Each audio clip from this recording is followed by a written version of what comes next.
ایک مرتبہ حضرت جنید بغدادی رضی اللہ تعالی عنہ بیمار ہو گئے۔ آپ کا پیشاب ایک نصرانی طبیب کے پاس گیا۔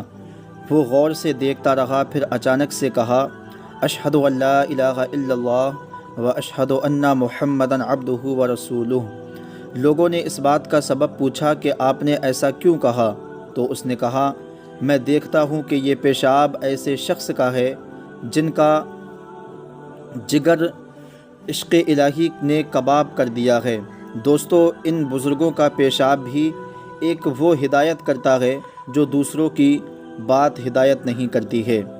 یمن کے ایک نصرانی نے ایک حدیث سنی کہ مسلمان کی فراست یعنی سمجھداری سے ڈرو کہ وہ اللہ کے نور سے دیکھتا ہے۔ اس نصرانی نے چاہا کہ امتحان لے۔ ادھر کے نصرانی زنار یعنی یہ ایک قسم کا ڈورا ہے جو کمر میں باندھتے تھے۔ اس نے زنار نیچے چھپایا اور اوپر مسلمانی لباس پہنا، عمامہ باندھا اور مسلمان بن کر اولیاء کرام کی مجلسوں پر دورہ شروع کیا۔ ہر ایک کے پاس جاتا اور حدیث کے معنی پوچھتا۔ وہ کچھ فرما دیتے، یہ دوسرے کے پاس جاتا اور یوں ہی بغداد شریف آیا، یہاں تک کہ حضرت جنید بغدادی رضی اللہ تعالی عنہ کے پاس پہنچ گیا اور عرض کی، یا سیدی، اس حدیث کے معنی کیا ہیں؟ تو آپ نے فرمایا، اس کے معنی یہ ہیں کہ زنار توڑ اور نصرانیت چھوڑ، اسلام لا۔ وہ یہ سنتے ہی بے تاب ہوا اور کلمہ شہادت پڑھا اور کہا، اے میرے سردار، اتنے لوگوں کے پاس گیا مگر مجھے کسی نے نہ پہچانا۔ فرمایا، سب نے پہچانا مگر تجھ سے کسی نے نہیں کہا کہ تیرا اسلام میرے ہاتھ پر تھا۔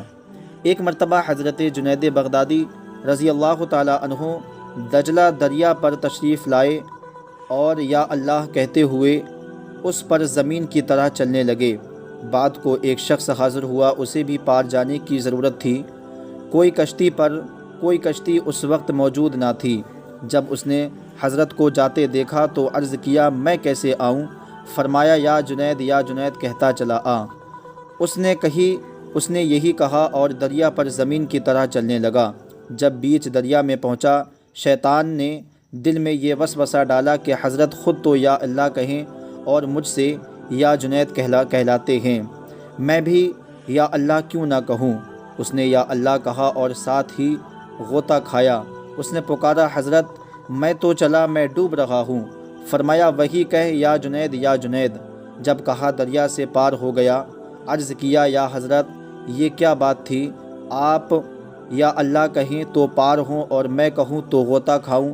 فرمایا، اے نادان، ابھی تو جنید تک پہنچا نہیں، اللہ تک رسائی کیسے ہو سکتی ہے؟